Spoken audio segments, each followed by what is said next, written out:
이제 예전에 이제 소련이라고 하면 이제 러시아어로는 이렇게 SSSR이라고 하는데요. 이제 영어로 보통 자료를 보시면 이제 USSR 이렇게 나와 있습니다. 근데 90년대 초반에 잘 아시다시피 이 구소련이 붕괴가 되면서 총 발트 3국이 독립을 선언하고 총 12개의 공화국으로 개별된 공화국으로 이제 그 소련이 붕괴가 하면서 러시아 연방이 그리고 우즈벡 공화국 그리고 카자흐스탄 공화국이 생기게 되는 것입니다. 그래서 러시아 같은 경우에는 연방 국가입니다. 그래서 쉽게 설명을 드리면은 미국과 같이 미국이 이제 뭐 약 50개 주로 이루어졌다면은 러시아 같은 경우에는 예전에는 89개의 연방 주체로 이루어졌습니다. 지금은 그 숫자가 들어서 85개로 줄어들었는데 이 연방 주체라고 하는 단어들을 많이 보실 수 있을 겁니다. 지금 이제 러시아 연방 주체인데 이것은 그 러시아 서류에도 많이 보통 영어로 번역을 할 경우에는 이게 정확한 영어 표현은 아닌데 러시아식 영어, 그러니까 러시아 같은 경우에도 미국식 영어 쓰는 것이 아니라 영국식 영어 쓰면서 굉장히 그 우리나라의 콩글리시라고 하듯이 러시아식의 영어로 번역을 하다 보니까는 한국 분들이 서류를 검토하고 했을 때 영어로 써 있긴 한데 그 영어조차 이해를 못하는 경우가 많이 있습니다. 그래서 연방 주체를 영어로는 보통 이제 서브젝트라고 번역을 해오는데 다른 것이 아니라 행정구역이라고 보시면 됩니다. 러시아 같은 경우에 제가 교재에도 썼지만은 러시아 연방은 자치공화국, 자치주, 자치구, 변방 이런 형태로 이런 형태로 총 85개의 연방 주체로 구성이 되어 있고 이 각 연방 주체마다 물론 자치공화국이냐 자치주냐 또는 변방이냐에 따라서 틀리기는 하지만 자치공화국 같은 경우에는 그 공화국의 헌법이라든지 그 공화국에 관련된 국방하고 외교를 제외하고는 모든 하나의 국가로서 그 체제를 다 갖추고 있습니다. 그래서 가장 지금 LG 상사에서도 오셨는데 LG 상사에서 많은 투자를 하고 있는 사하공화국 같은 경우에는 실제로 그 자치공화국입니다. 그래서 그 사하공화국에는 대통령도 있고 대법원장도 따로 있고 그렇기 때문에 연방 대통령이냐 또는 자치공화국의 대통령이냐 그래서 지금 뭐 설명을 드리겠지만은 여러 가지 러시아 같은 경우에는 법률의 종류가 있는데 그 모든 법률의 종류를 초월하는 대통령령이라는 것이 있습니다. 제가 좀 이따가 다시 설명을 드리겠지만 러시아 연방 같은 경우에는 85개의 연방 주체로 구성되어 있다는 것에 대해서 이해를 가지셔야 되고 연방 주체라고 하는 것은 행정구역이구나. 우리나라 뭐 각 강원도, 경상도, 전라도 얘기하는 것 같은 그런 행정구역으로 이해를 하시면 됩니다. 그렇지만 이러한 그 행정구역 두 개의 특별도시가 있습니다. 특별도시는 러시아에서 가장 큰 이제 모스크바가 특별도시고요. 두 번째는 상트피테르부르크라고 하는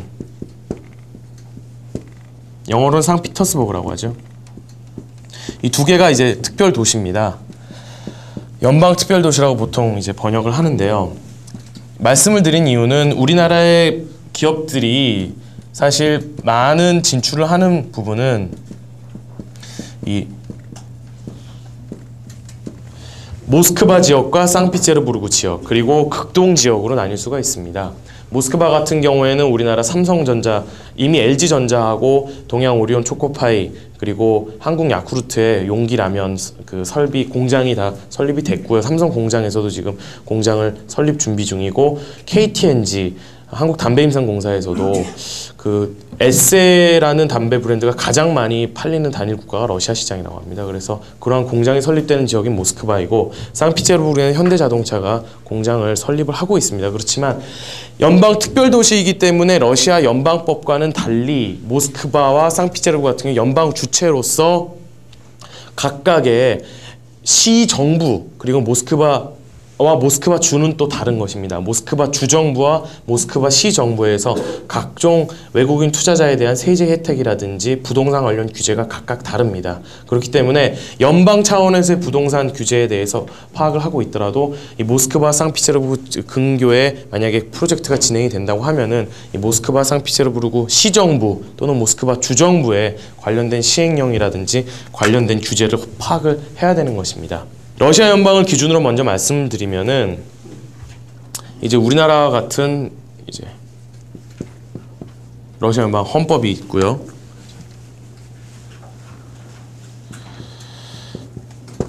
그 다음에 이제 러시아어로는 이제 코덱스라고 합니다. 영어에는 코드라고 보시면 될 텐데요. 이제 뭐 굳이 한국말로 번역을 하면 법전이라고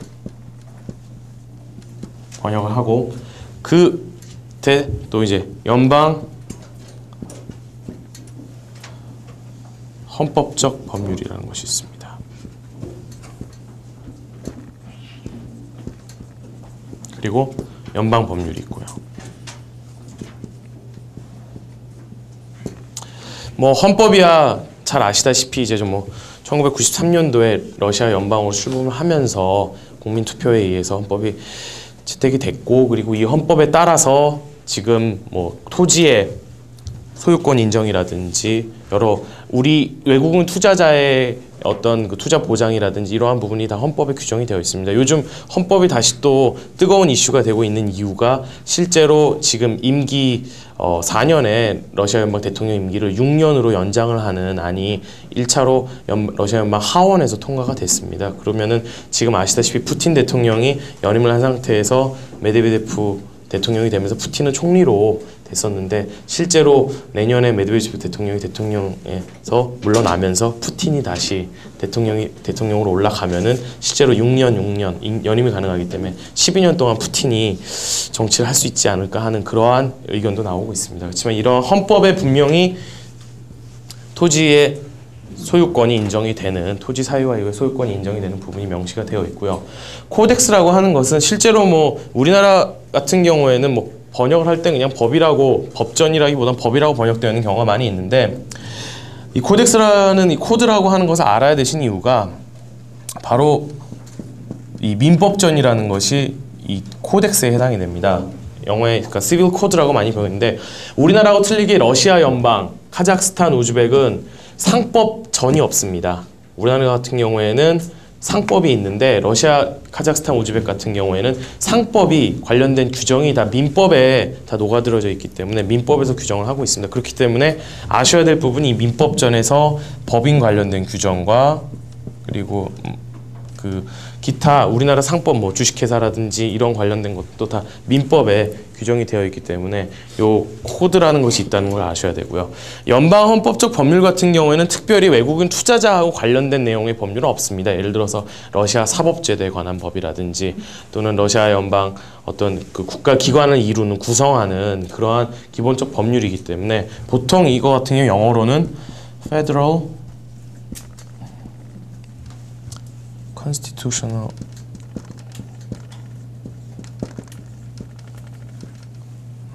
Law 이렇게 번역이 많이 되고요. 가장 아무래도 많이 저희 이제 한국 기업들이나 한국 그 업무 하시는 분들께서 많이 접하는 법 같은 경우는 이 연방 법률입니다. 보통 이제 Federal Law라고